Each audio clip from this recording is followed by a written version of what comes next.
This is a significant turning point in the conflict. The United States and Ukraine are actively working on developing a special plan, which they fully intend and plan to propose to Russia at the negotiations in Abu Dhabi. This development specifically concerns a limited ceasefire, which could become the first real step towards significantly reducing the overall intensity of the war.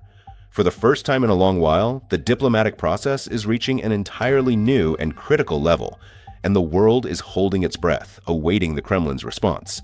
And now, we bring you more comprehensive details in our report. You're watching the Glavred Gem. I'm your host, Yevgeny Serov.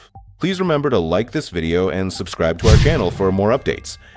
According to various Western and Ukrainian media outlets, the United States and Ukraine are currently collaborating on a comprehensive joint initiative, which they plan to formally present to the Russian side during potential high-level negotiations held in the United Arab Emirates. The fundamental core concept of the plan is a strategic and limited energy-related truce, which involves a formalized mutual agreement between both parties to completely refrain from conducting any strikes on key energy infrastructure. This is not about a comprehensive and total ceasefire along the entire front line, but rather a specifically targeted regime of silence that will exclusively and solely impact the energy sector.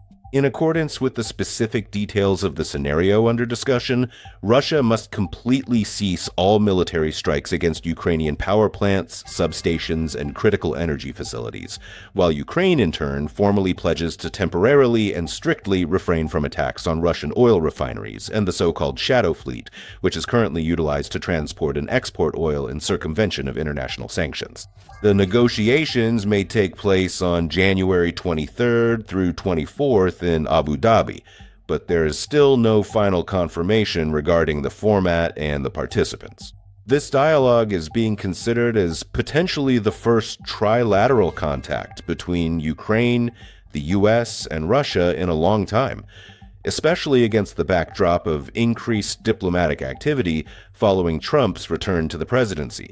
The Ukrainian side continually emphasizes and highlights that energy infrastructure has become one of the most critical and strategic fronts of the war.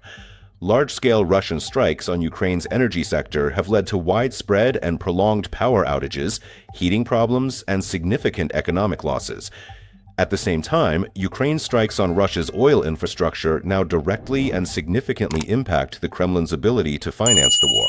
Ukrainian President Volodymyr Zelensky, commenting on the situation, noted that even a limited dialogue is better than none at all. According to him, any steps that help reduce the suffering of civilians and lessen the scale of destruction deserve attention. However, Ukraine will act solely in its own national interests and will not make any concessions regarding its sovereignty. The office of the President of Ukraine clarified that no final decision has been made regarding the trilateral meeting yet, and much will depend on Moscow's position.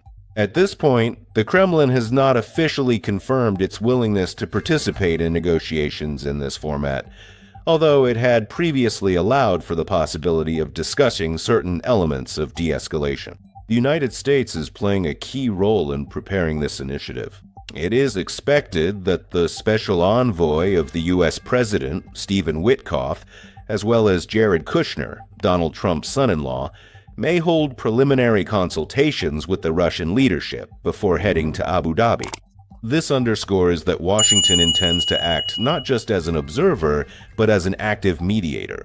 Many prominent experts have noted that an energy truce is one of the few formats that could theoretically function and work effectively, without creating the illusion of a comprehensive and complete peace agreement.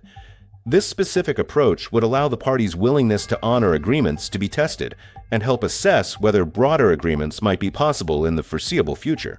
However, the initiative also raises concerns. A number of political analysts warn that Russia could use the pause to reorganize its military forces, accumulate resources, and prepare for subsequent and more intense stages of the war. That is why officials in Kyiv emphasize that any agreements must be accompanied by rigorous and comprehensive international oversight and clear mechanisms of accountability for violations. In the coming days, the attention of the world's media and diplomats will be focused on Russia's response.